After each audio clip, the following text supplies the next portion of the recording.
So this is exactly how Tyler got two buyer agreements signed and one listing that's about to go on the market. Through the listing accelerator, working with getlistings.com, my team and I. Welcome, Tyler. Thank you for having me. Yes. So can you like briefly start by introducing yourself?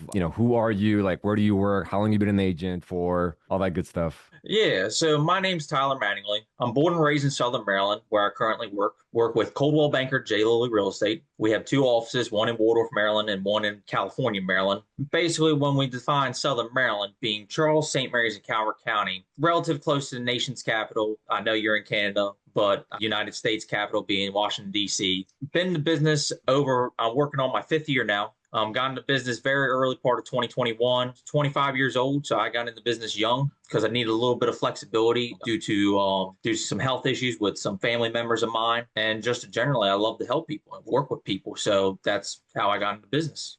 Some avenues closed because, you don't need a college degree to be a real estate agent, but my background helps me when you have 3 degrees. So Love it. Can you walk me through? So, you've been an agent for 5 years. What Mhm. is it that all of a sudden got you to like look into, working with getlistings.com, my team and I, or like look into like YouTube ads? Like, what is it? Do you remember like, a couple months back, like what is it that got you to, I don't know, look into this in the first place? The biggest thing was I don't do social media for myself because I believe social media in some aspects and in my area especially is so overblown and over proportions. And the agents who are doing it aren't necessarily getting anything out of it. But actually, I came across one of your ads on Instagram, on my own personal Instagram, and I reached out. And before all that, I've been looking over the past couple of years at different lead gen companies, obviously the big ones being Zillow and Realtor.com that keep calling me every 5 minutes, trying to get me to sign on, Yeah. along with every other agent in the business in the area, at least. But it's the same, even the companies that aren't the big major ones,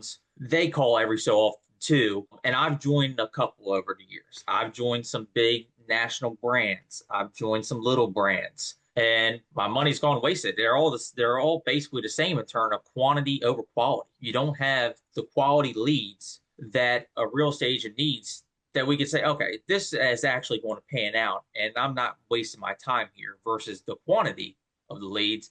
I have to make a 10-minute phone call to sit there and see if they're even interested or just try to manage my own self and then realize this is not going to pan out. But how do I know? Because some of the quantity of some of these leads don't give any indication whatsoever of what they're going to do. You get a lot of like Chun and I had Yeah. the looky loos always every single time we talk about it. Yeah, there are so many damn looky loos in the business looking at what they want to do and don't give any indication whatsoever.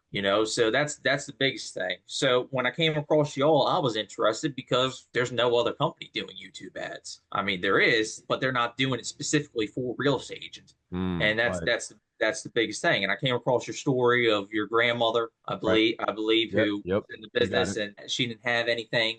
There wasn't anything she was doing. She was, getting older and losing. I would assume I have the same kind of one in my office. I'm the youngest one in my office. I have a couple people who are like kind of grandmothers down to me Yeah. who are losing their grip on the business and they don't understand not necessarily the market, but they don't understand modern technology and how things are moving forward. And it's not every way that you can just randomly call somebody or cold call somebody, I should say, and get a listing that way. Yeah, 100%. Can you walk me through the results you've gotten so far running YouTube ads? So far, overall, I'm averaging just shy of one lead a day coming through. In which, what is that equating to? That's equating to one to two appointments a week, phone call appointments scheduled through those ads. And now, on average, I'm getting 60 to 70% of the leads answered the first time I call. And overall, I'm getting closer to 80% that actually I get in contact with at some point in time within a couple days, whether it's via call or text. Good stuff. So for the people that are watching, right, I don't know, they may be like trying YouTube ads. I know a lot of agents who are like,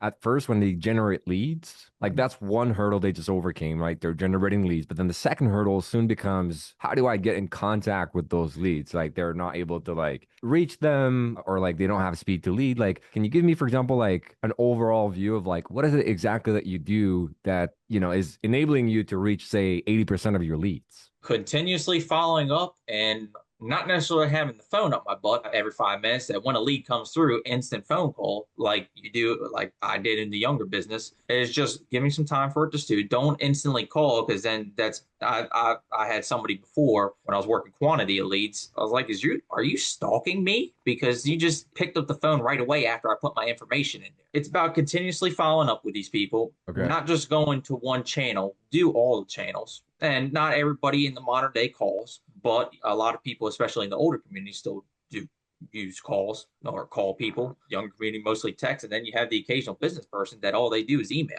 So it's just trying every channel possible. And when they answer, build that kind of repertoire that you're actually a human being rather than just a salesperson at the other end of the phone. Right. Can you give me an example of that? For example, Coldwell Banker does a big thing in our own Coldwell Banker University library with scripts. An introduction in my first year, what they tell us to do in an introduction class is use the scripts and stick to the scripts. Don't differentiate yourself from scripts whatsoever. And what I find with that makes the person sound robotic. It's not fair to the other person that each individual person has their own value and their experience to bring to the table. Right. You got to put your own personal spin on these scripts that don't read word for word, interject something to that script that makes you human, because at the end of the day, we have everybody on the other end of the line has feelings. Everybody has everybody pretty much has some form of family. Everybody has something they love. Everybody has something they care about. You'll get to that point with the person as long as you interject yourself and reason why you're human. You're not just a salesperson. Too many salespeople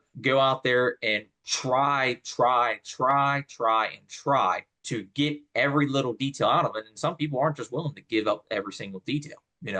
Yeah. It's about getting little pieces, and then each little piece of the puzzle shows a bigger picture, Mhm. and you the agent has to go and put those pieces together and make some form of sense about it and get that person to understand, hey, I'm not just the average agent coming to you asking you, hey, you want to sell your house? No. Why can I sell your house? What's my results personally? Why am I the best one to sell your house, and why we are going to work the best together? Yeah. Because I it's love not it. it's not just that you're taking a person for a ride at the end of the day. Yeah. There are peaks and valleys going in this real estate world.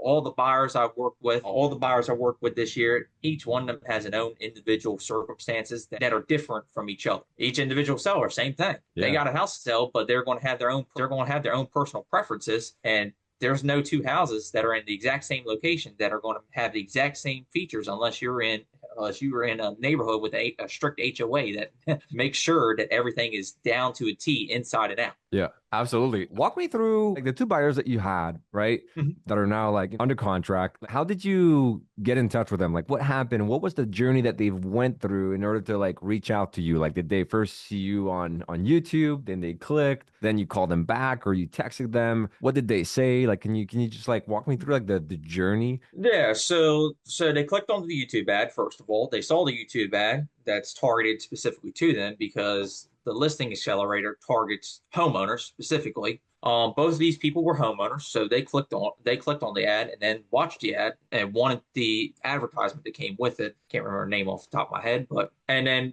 they wanted to get more information and scheduled a phone call appointment with me at whatever Yeah. date and time they're choosing. Nothing at like midnight or Right. 2 a.m. or whatever. So you Something didn't have to call they're them at first. They scheduled a time in your calendar. they schedule it directly through the app, and you have a wonderful CRM Right. that you offer through with the listing accelerator. Got a notification, hey, this person just put in their information. Get a name, a phone number, an email, and you can add on a little more information if you want to. They didn't, but called them up within a couple hours after they put in the information, said explained who I was, why I'm calling, and we just sat there and had a good old conversation. Just like, yeah, well, I'm not actually selling. I'm not actually selling. I own my house. But little fact too to interject too, Maryland's one of the highest. A lot of people in the area are federal government workers or state government workers. The money retention around here is very good. So this is not like somewhere in the rural Kansas or whatever like that. Everybody has a little more money than the average person, money in the bank, whatever.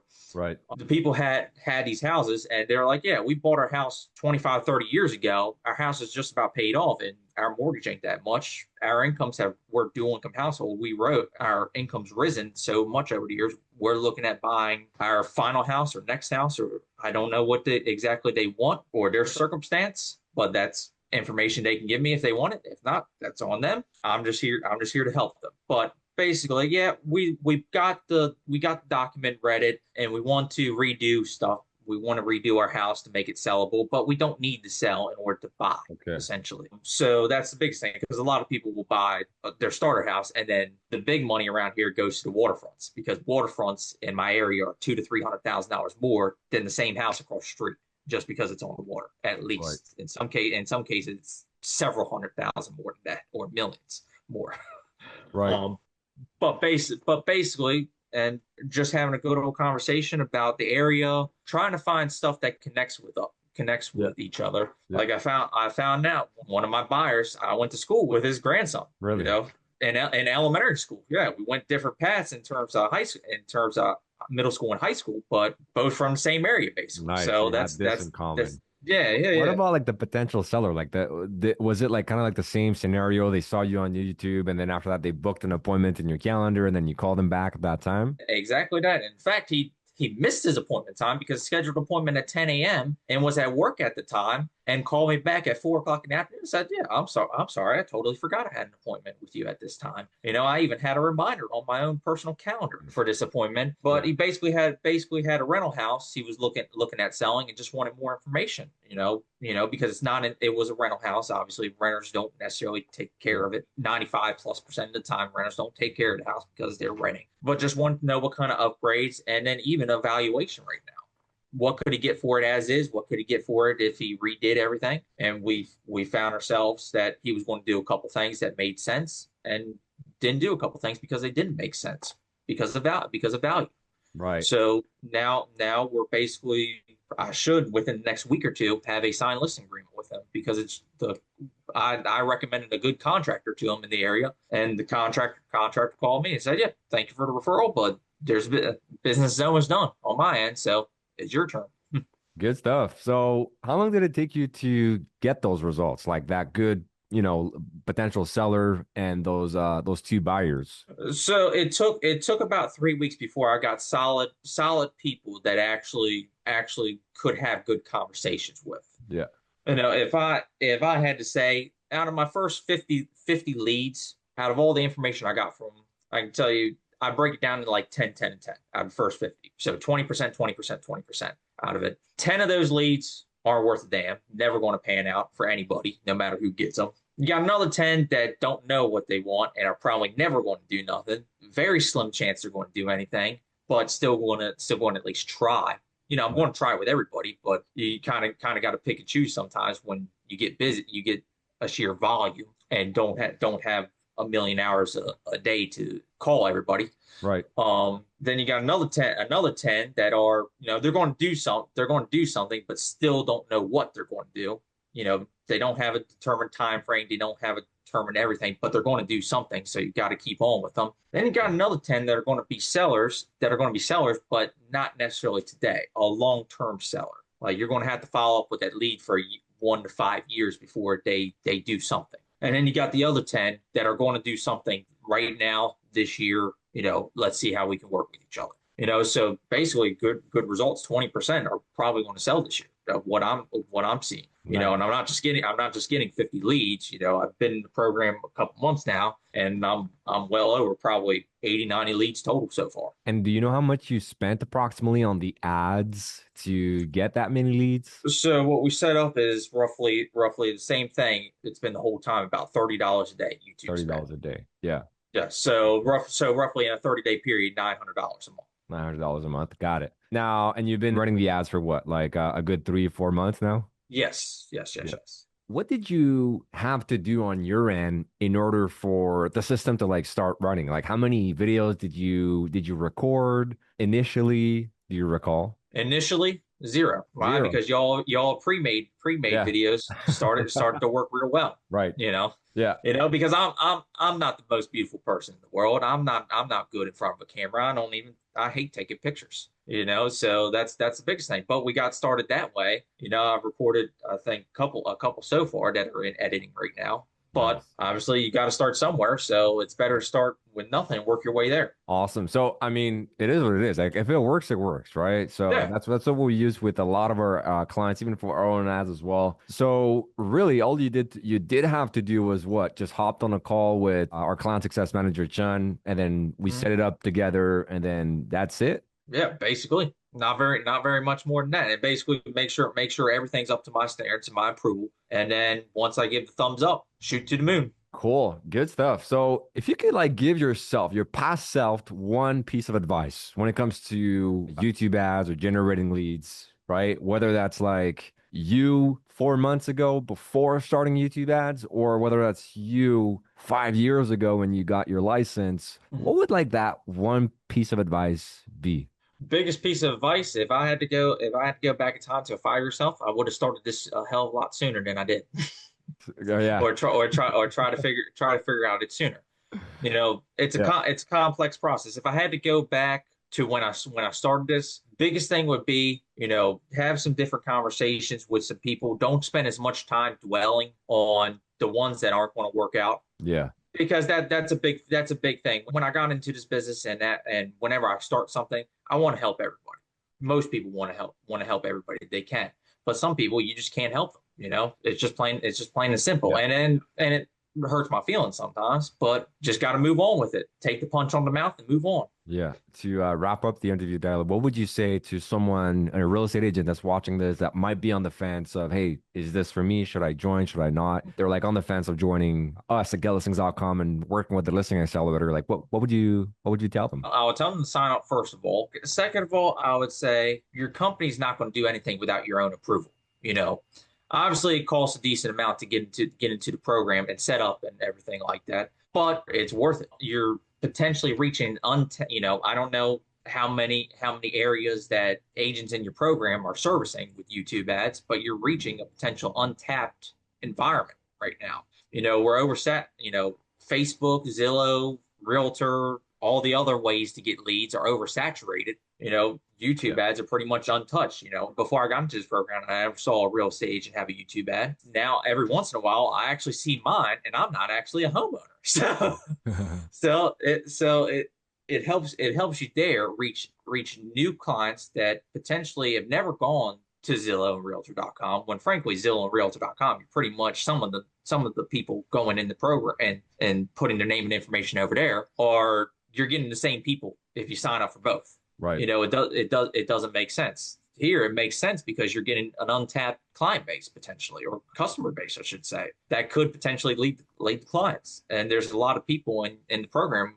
Vast majority have success stories. I'm not saying everybody has a success story, but the vast majority have. Hmm. So it's just about realizing your market, expand your market big enough that you're not doing just a zip code to where you're not getting anything out of your YouTube ads, but don't get too many to where you're overwhelmed and can't help the people you're already working with at the end of the day.